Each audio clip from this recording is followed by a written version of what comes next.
But before beginning my presentation, let me share a thought. Being elected president of the SPR is a very emotional moment because of the recognition of our colleagues. But with this emotion is quickly coupled by a daunting revelation. I will need to give a presidential address. And that's rather dramatic because of our colleagues in front of us, the new generation of psychotherapy researcher, and all of you staring at me. I will try to do my best, and I decided to talk about technology because technology is part of what is happening to us every single day. It calls us every single day. We hear artificial intelligence. We hear about apps, telepsychology, and this begin to be a topic that we need to discuss. We need to talk what happened with all of this technology and psychotherapy. That's why I decided to not talk about technology. I will talk about people. I will talk about people handling technology, developing technology, taking the advantage of technology. And I suppose we are those guys. We need to learn how to work with this technology. And I will tell you something, listening the words, listening the different voices, I think that we have a big confusion about what is, for example, artificial intelligence. And we need to clarify this. But again, I will be speaking about people. People is the key of everything. Then all my pictures, or almost all my pictures, my slides will have pictures of people. Let me tell you how I began to work with technology. I was an undergrad student, and suddenly an incredible professor called Héctor Fernández Álvarez, a person who we really miss a lot. He died a few months ago, and we are honoring in this meeting. Present us a very interesting article called A Genetic Model of Psychotherapy by Olinsky and Howard. This was a surprise for me because I had an impression about what was psychotherapy, and I imagined something different. And suddenly this article presented psychotherapy not as a closed package, not as an homogeneous process, but a vital, a real activity with the interactions. And I say, oh, I like to do that. I like to research about this. I really like these generic ideas. And for my surprise, few weeks after that, arrived to Buenos Aires, Dr. Horst Kekele and David Olinsky, in order to support the creation of the Latin American chapter of the SPR. And it was a fantastic moment. Hector invited me to discuss with those guys. And I was an undergrad student discussing with David Orlinsky and Horst Kekele, and David Orlinsky was very peaceful, explained me everything, and Kekele was very upset because of my ideas. I already mentioned this anecdote several years ago, and in one moment, Horst Kekele told me, "You are so wrong, man, so wrong that your only chance is coming with me to in Germany and learn about this. This is your only chance." Then he helped me to obtain a scholarship, and I went to Ulm to work with Dr. Kekele and also with Arcar Mergenthaler. Both were president of the SPR, of course. And there I began to work with technology, text analysis, clinical text analysis with computer. For me was science fiction at this moment. But we generated the first Spanish-speaking dictionary to text analysis in Spanish at the beginning of the 90s. The father of all of these conversational things. And I was surprised about how fantastic was this world. After that, I went back to Buenos Aires. I did my PhD. And after that, I went to work with Dr. Wilma Bucci. And I worked with Wilma Bucci and Bernie Maskett, who also died a few days ago. We really miss him a lot. He was a mathematician.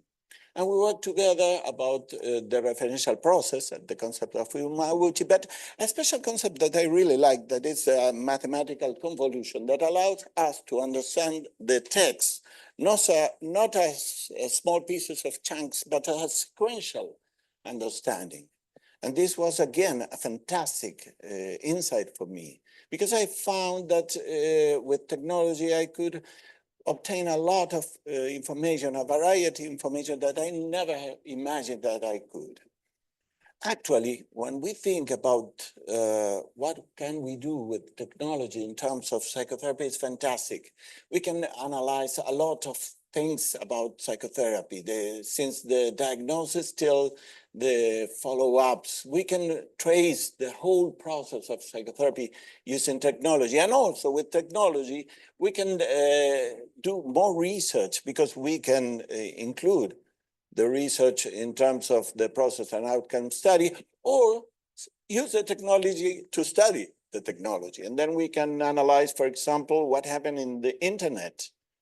And then we have a tool that can be used to analyze the tool. This is fantastic. Again, this is an incredible possibility for us. And I think that we are now honoring this in this meeting. Why?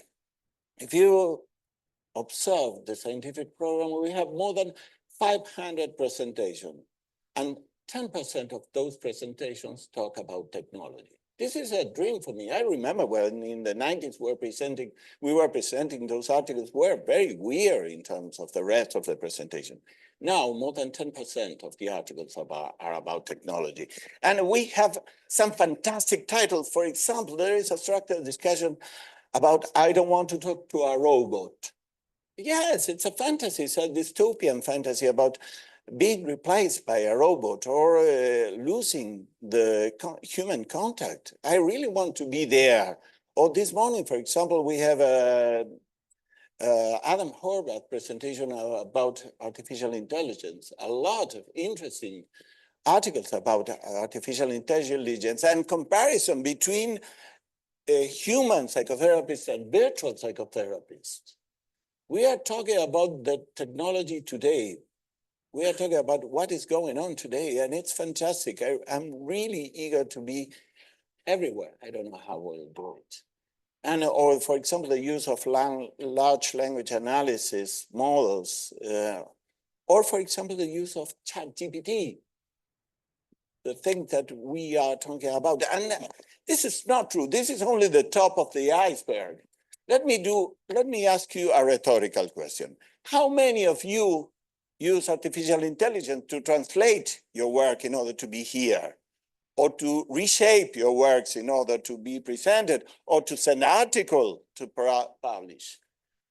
Artificial intelligence is changing not only the process of our research, but also the way that we communicate the research. Where our vocabulary is changing because artificial intelligence gives us the words. Then we need to be very conscious about this, because again, we think that we are talking about the same thing, but probably this is a confusion. But one thing, I don't have any problem with confusion. I like confusion. I live in confusion. And I think from the confusion appear creativity and new things. But actually, I live this like a new Tower of Babel, where we are speaking different language. And in some moment, we need to clarify, to specify this. A few days ago, we had a very, very good webinar from the Europe chapter presented by Marcus Wolf. In this webinar, Marcus presented the terminology of the different types of psychotherapy, digital psychotherapy. And he explained the nuances of the differences. And I was surprised about how many terms, and I continued studying and watching this. And also, I really like the idea to put the sequence of the old cellular phones, the bricks. You remember the bricks. And not you. And the new one. And I really like the idea that our concepts are really linked with the technology, with the hardware. Hardware and software are not differentiated at some point, and concepts also are involved in this work. Then we need to work in the process of clarifying concepts to be more precise in our work. That's why I divided this presentation in two parts. The inclusion of the technological devices in research and clinic, but also digital psychotherapists themselves. Technology trigger social changes, of course, trigger technology. It's a secret, it's a complete secret. And I think there are some crucial things that change our way to understand, for example, mental health or psychotherapy. The first one, of course, is big data and AI. We are talking about big data and artificial intelligence every single day. The other one is the unmet treatment demand. Please, there are no causal relationship between both of them. But actually, big data allows us to understand how serious is the problem of unmet treatment demand, giving us more information about what is going on outside. Also, we have an increased number and type of devices. We are full of technological devices. And in the top of these devices is the telepsychology, the omnipresent telepsychology for psychotherapy. And this generates an amount of new apps and platforms that are with us working in the area of mental health and occupying the space of psychotherapy. All of this generates a change in the paradigm of health and mental health. And we need to be alert about those changes because those changes affect us. And of course, at the end appears new type of treatments and very important, new type of psychotherapist. All of this is part of our reality and we need to work on that. Let me synthesize some ideas. We know big data is an enormous amount of data, thousands of millions of data together. But it's not only that, it's the variety of the data, it's the way that we analyze this data. We can use a traditional analysis system for several reasons, but one of the reasons is the speed that we need to analyze those data. We can, considering that we are talking about 100 million data, we cannot, and very different data, we cannot take so long, a long time to do it. We need a fast way to analyze it. It's part of the process. And also we have a very interesting concept, not so used, that is small data, which refers to the high density of information of a unique person or a few cases, giving us the opportunity to a deep understanding of a person, and for example, working with personalization of treatment, because we have enough information for someone, or at least the idea that we have enough information. And what happened with IA? Well, IA, we know, creates algorithm, and these systems perform tasks emulating human-like learning, reasoning, perception, decision-making, etc., etc. It looks like, oh, we're thinking. Well, let's see if thinking. Right now we have, for example, conversational data, AI, and so then we know that artificial intelligence can handle, for example, natural languages and can communicate it with us, for example, using a chatbot. But also we have generative AI, and we know that we can generate faces, voices, images are very powerful. And if we contact this with the conversational AI, we will see that we have a powerful tool to be connected with people. But we have also embodied AI. The AI taking into account sensors. For example, my heartbeat, I suppose, is very high in this moment. And AI can embody this phenomenon and generate the idea of an artificial body, and also emotional AI, the possibility to catch emotion, for example, using facial recognition, and to include the emotion in the algorithm in order to understand what is going on with a human being. All of this is fantastic. This interaction in between big data and AI allows us, for example, a huge amount of data allows us to train an AI system. The AI system with this data allows us to have an insight, a discovery. Of course, this discovery generates new data. This new data, again, is used for training new artificial intelligence. It's a virtual circle. It's fantastic. It's an inexhaustible source of pure and crystalline information. Let me be a little bit skeptical about this. These are powerful tools, but as any powerful tool, it depends on how we use this data. Let me show you a little exercise that I did for you today. I will introduce you to depressive people. Two depressive persons. I asked for several image creators are online. You can use it. For example, here is DALL-E, the same one than ChatGPT. I asked, I wrote a prompt and I said, please make faces of depressive people. These people don't exist. They are not real. They are only for us to understand what is a depressive people. And I can say, yeah, they look sad, melancholic. They look depressive. Then I ask to repeat the sequence. And I generate 130 different faces from depressive people. Please pay attention to these faces. What do you see? I see a lot of things. I see very nice people, skinny people.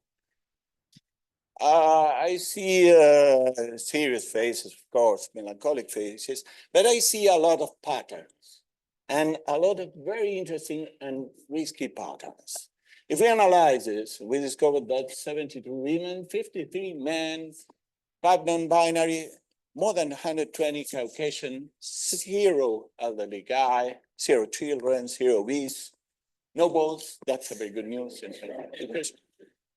No curly hair, only one curly hair, no indigenous people. What we are observing is not exactly artificial intelligence. Actually, we are observing an artifact of machine learning. Making an oversimplification of the process, we can see the machine learning look for patterns for the majorities and for the similarities, and then excluded the outliers. Then the data used to generate these images was data from white, young people, nice people. But these are not representative of what is the depression. If we trust in ChatGPT, we're using a very biased information. This type of tool can become a tool for confirmation of systematic bias. That's why we need to be very conscious about, to pay attention about the data set that we use to generate this information. We need to generate our own data sets. We need to control this data set. If we use external data sets, we need to validate those data sets. And we are talking about hundreds of millions of data. Then we need to know how to do it. One risk of the artificial, for example, ChatGPT, is they don't tell us what was the origin to train the data, or the original data to train the artificial intelligence. And this is very risky in terms of accepting the information. And about the unmet treatment demand, according to the World Health Organization, 3 million people suffer from a mental problem, and more than 70%, 210 million, receive no treatment. Then, several years ago, with Alan Katz and a lot of people, we began to hear that technology can be a powerful tool to figure out this and to give more presence to our activity. And I agree, absolutely. But again, this only will happen if we take care of the data, of the information, of the technology. If we push on that, because if we don't do that, technology will simply repeat what we are doing right now with the other technologies. We need to change the criteria of those technology in order to have a powerful and useful tool to arrive to the people. Because the fantasy that, well, okay, it's available 24/7, yeah, fantastic, but I can pay for it. Will be accessible for every single people. The underserved people will be taken into account, or we gonna use data that don't include them, then it will be only a fantasy. That's why we need to be not suspicious, but we need to be very active in terms of how we're going to generate this information. The good part is about the gadgets. We have a lot of gadgets to do research. Smartwatch, telephones, clothes, shoes, fantastic things. We are doing research with this type of things. Wolfgang is doing research, for example, with this. And we are very happy about this. But we can measure a lot of things, blood pressure, oxygen level, cardiac rhythm. We have more sensors than meaning for those sensors. We need to give meaning to all of this information. And also we have something fantastic, implants. For example, we can put a brain-computer interface in our head. Sounds crazy. It's an experimental process right now, but it's part of what's going on right now. And for example, there are tattoos, beautiful tattoos that can inform us about, for example, our stress.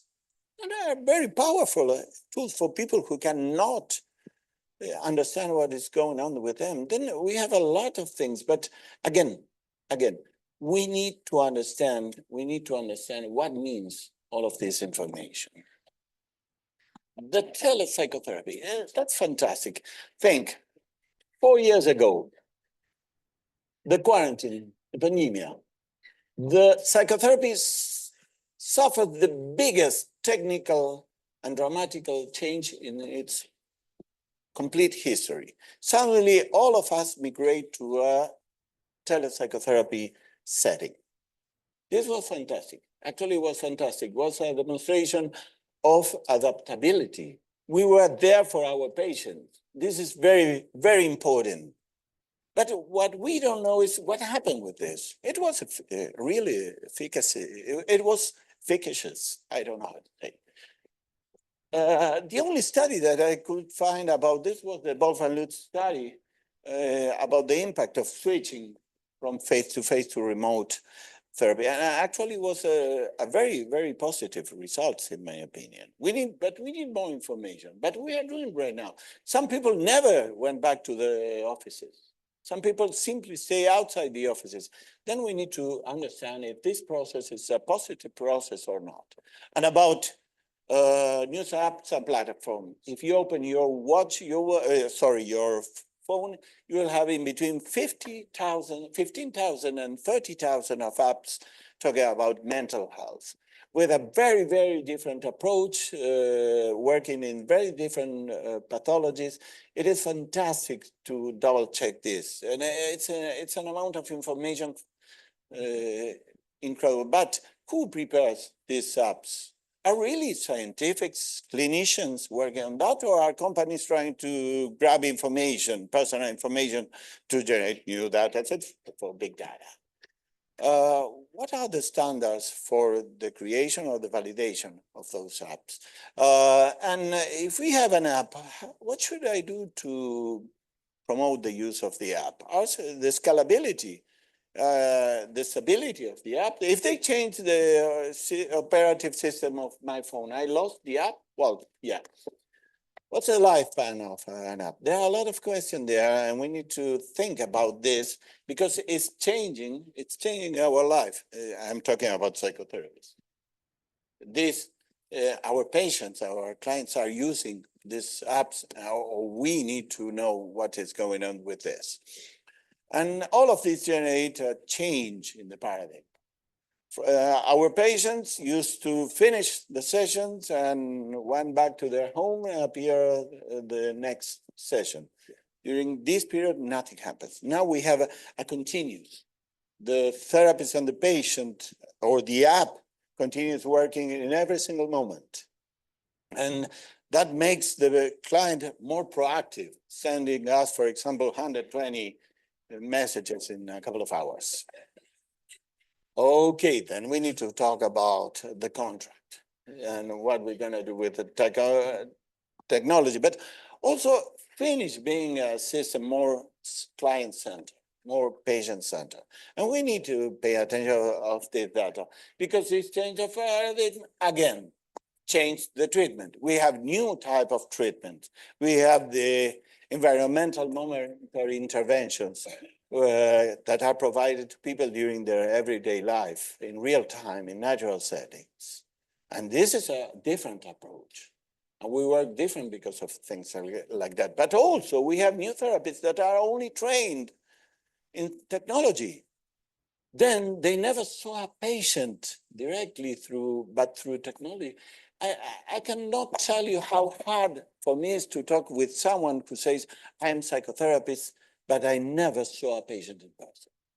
And I had a chance to interview at least 3 of those guys in person. And this is a change of paradigm. And we need to understand this change because we are talking about a different thing. There's an interesting concept of Sherry Turkle called friction.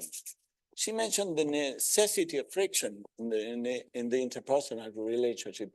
Those guys don't know about friction. This is good or bad? No, it's not good or bad. It's different. They are working different, and we need to understand how they work, and we need to do research about how they work.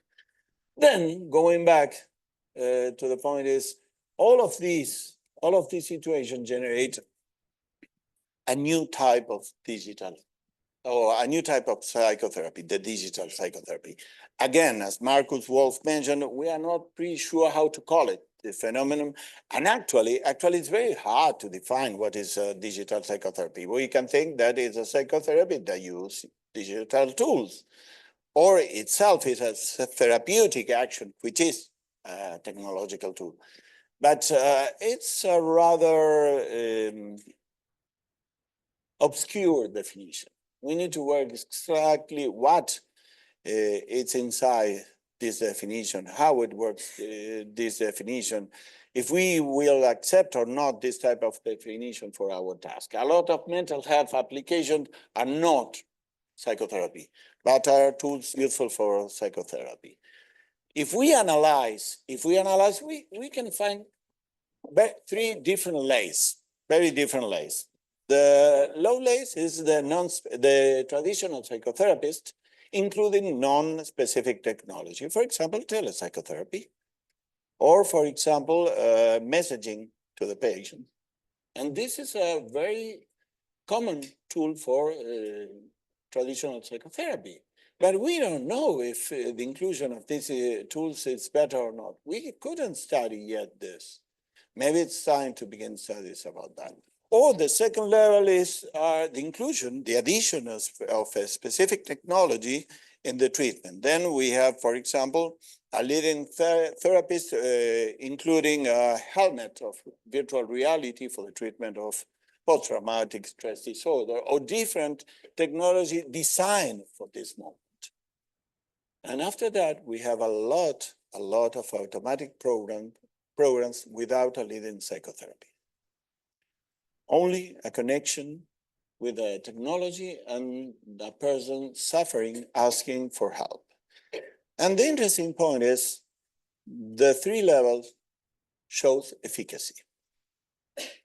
The automatic program without a leading psychotherapy also shows a level of efficacy. The good point is when there is a leading psychotherapy, the efficacy is better. That's not minor. But the point is, there are 2 possibilities about this. Or we didn't finish to develop the technology, that's why it's not so. It's not better than the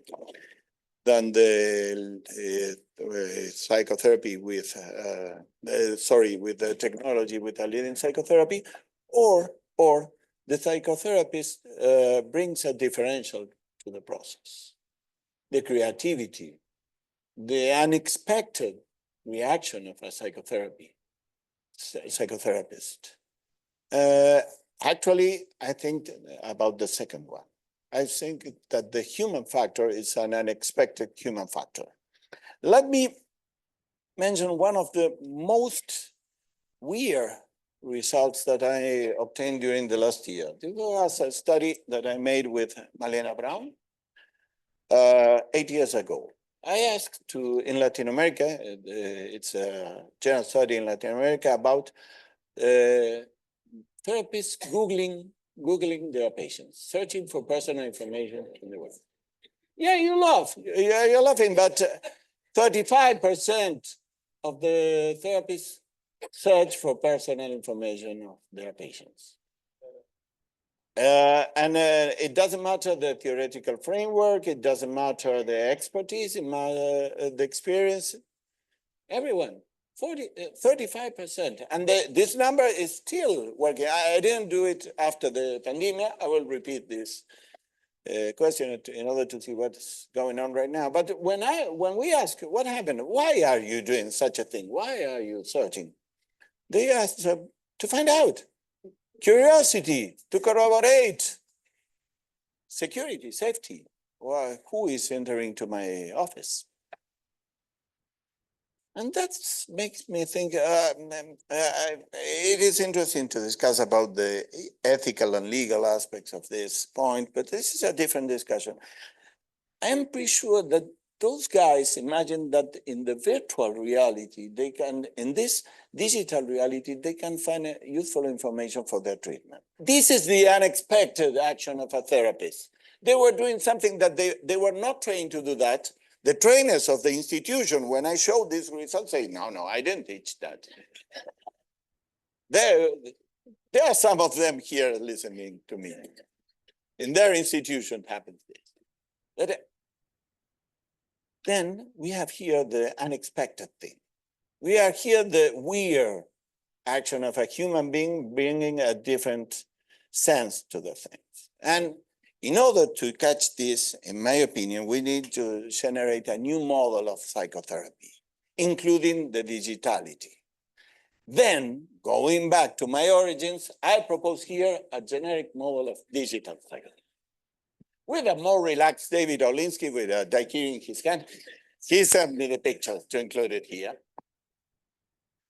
But taking into account all of this information, bringing to the algorithm the idea of the human and the technology together.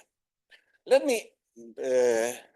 do a small exercise about this idea of a society changing in a digital society, the concept of this episodic versus continuous information. And then we have here a new phenomenon. For example, the phenomenon of the digital phenotype. Therapists searching information about their patients in the net. Okay, what they were looking about the social network participation, what they were doing in Facebook, for example, or Instagram, or TikTok. But also they can trace location, movements, heartbeat, prosody. They can have a lot of information. Actually, there are several platforms using this information in order to do early diagnosis. There are people saying that they can diagnose, for example, Alzheimer's 10 years before the first symptom. We don't know yet because we need 10 years to know. But this digital phenotype is part of a digital society. And we need to include in our generic model of digital psychotherapy, this digital society. Also, of course, the treatment setting changed a lot. The setting is not our office, it's not a small place with walls, it's a different thing. It has different layers. Telepsychotherapy opened our office, platforms, virtual settings, a lot of things is changing. For example, we can have our office in Santiago de Chile, but we can have the rest of our patients all over the world. But the designers of the platforms that we are using live in Palo Alto, California, or Buenos Aires, or Australia. And the repository of our data, please remember that all of this is about data sets. The repository with our data, with our information, maybe is in Hong Kong. The American law, for example, insists that the criteria is the owner of the data. They can decide where the data is. But Europe insists that the information about Europe should stay in Europe. Then when we are doing telepsychotherapy, we need to know that our information is circulating all over the world. And the therapeutic contract of such amount of information circulating all over the world change. As I mentioned minutes ago, I tell to my patient, okay, if you send me an email or a WhatsApp 3 a.m., probably I will not be reading it. It's part of the new contract. But again, our clients, and we need to understand that we are connected, online or not, but we are really in touch. We need to be in touch to have psychotherapy. And this means to be grounded, centered. We need to be part of the process. It doesn't matter if I am offline or not. My patient is there, and we need to understand how to handle this. And then, again, our therapeutic interventions change a lot. Our reality change a lot, and we need to understand this new type of reality in order to improve our interventions. The EMI is the clear example of a place where we can improve the powerful of psychotherapy. The everyday life, it's a field, is to play fantastic, and we need to play in that field. And what happened with Therapeutic Alliance? One of our main values in terms of predictors of good treatments. Of course, Therapeutic Alliance changed a lot. Some years ago, I don't have the reference of this mention. Some years ago, Thomas Berger mentioned that actually tasks and goals can be part of the link with the technology, part of this bond with the link alliance with the technology, but bond is with leading psychotherapy. But what happens when there are no leading psychotherapy?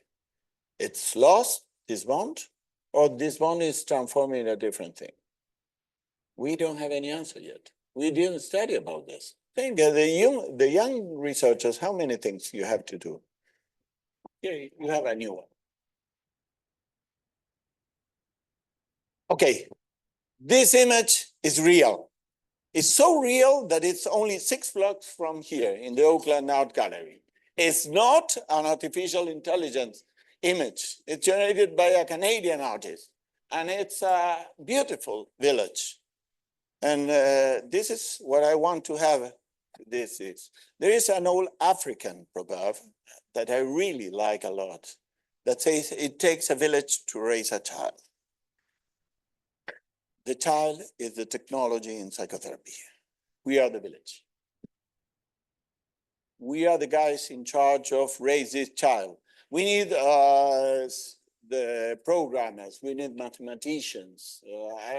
Again, I began my study with Erkan Mergenthaler, system engineer. I work with Bernie Maskett, mathematician. I work with biologists. I work in a multidisciplinary environment my whole life. We need to have a bigger village in order to raise this child. It's a very, very rebel child, a problematic child. I cannot even imagine what will happen at the moment of arrival to the adolescence. But what we know is that we need to be together in order to give sense of this, because I am very concerned about how we are training artificial intelligence, because we are not training artificial intelligence in human values. Then artificial intelligence will be a powerful tool to generate more non-moral people.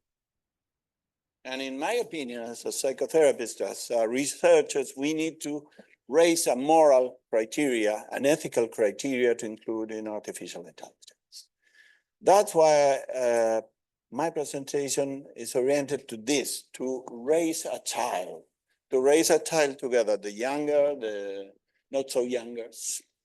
We need to change the point of view of our work.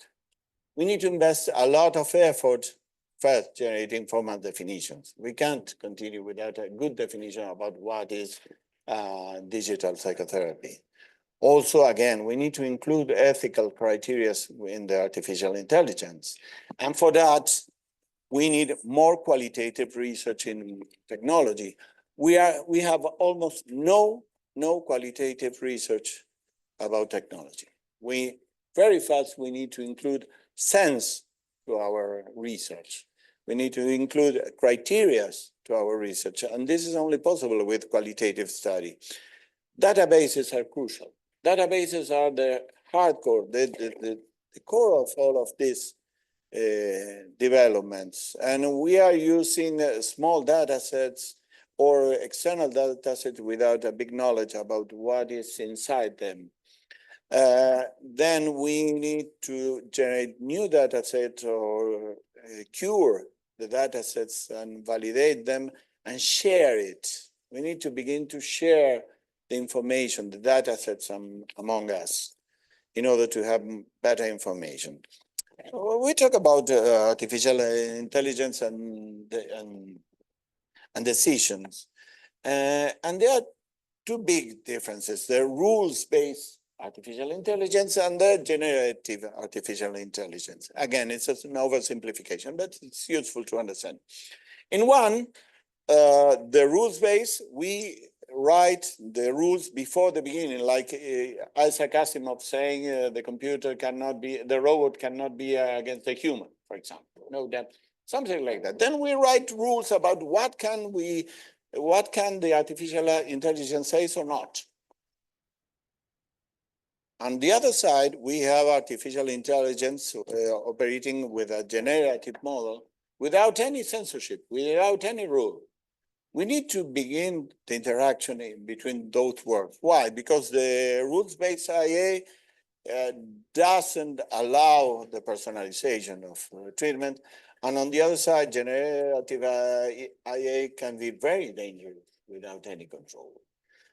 But the rules-based needs nuances, need to be developed with the generative IA. And then we need to improve our abilities. We will need to study a lot of technology to do that. Then we need to better training in terms of use of technology in our project.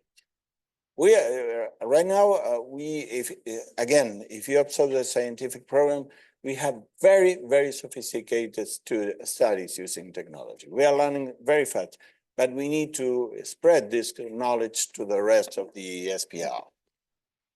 Also, we will need to empower the presence of empathy in the digital psychotherapy. The word is almost doesn't appear in the technology studies, and we need to include empathy. And again, we need to have multidisciplinary teams in order to perform this research. For what? To avoid biases, and especially to avoid the bias of repeating what already exists. If we use all of this new technology to do the same that we were doing the last 50 years, nothing will happen. We will not change the reality. These 210 million people will be alone again. Then we need to reshape the use of the technology. And also, talking about practitioners, we will need to develop strategies to teach them how to use technologies. I told you that I interview three psychotherapists that never saw a patient in person. But also, I interviewed several psychotherapists that interrupt their activities after the pandemic because their patients refused to go back to their offices, and they couldn't handle technology. And we lost valuable, very important people because they couldn't incorporate technology. We need to establish strategies in order not to preserve those guys, but to preserve the human nature of the psychotherapy, including the technology. And a very important point, since there are 30,000 apps talking about mental health, those apps can be an obstacle at the moment of ask for help. I think I'm doing something. Actually, I'm only playing with the game, giving my data for a data bank. We need to establish criteria about what is a real help and what is not a real help.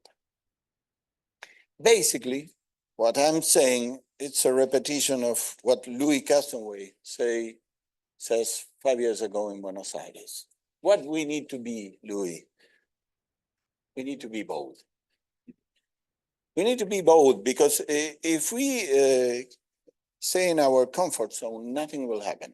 We need to be bold and accept that we don't understand anything about artificial intelligence or whatever. It is hard to learn. For example, 10 years ago, SPR to analyze statistical data. I hate it.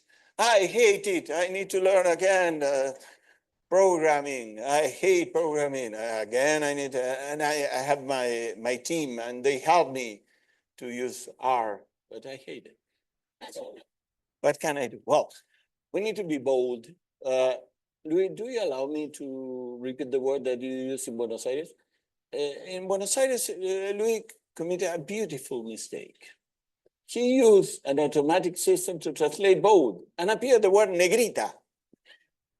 Negrita means little black girl. Then he called us to be little black girl.